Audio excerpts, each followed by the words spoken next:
Hey everyone, today I'm going to show you a way to get only girls on OmeTV. Normally, when you hit start on OmeTV, you'll be matched with a mix of both guys and girls, which can be a bit random. But in this guide, I'll show you a method that can help you filter and match only with girls, making your OmeTV experience more specific and fun. First, open a new tab in your browser and search for a video chat extension that works with OmeTV. Look for something like Video Chat Extension IP Locator for OmeTV. When you find it, click on the first link that leads to the Chrome Web Store page. Once there, click Add to Chrome, then confirm by tapping Add Extension.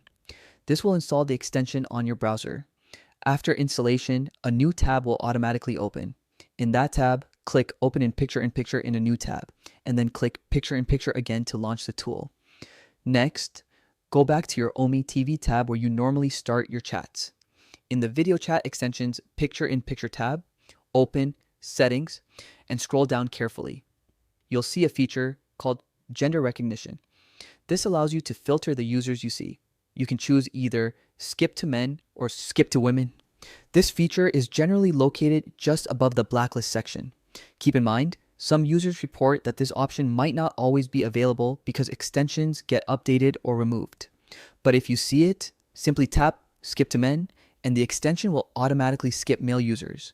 This way, your OmeTV screen will only show female users. And that's it. Once set up, you're ready to enjoy OmeTV with a filtered experience, focusing only on girls. Remember that this feature depends on the extension and may change over time, so always make sure your extension is up to date. Thanks so much for watching and enjoy your chats.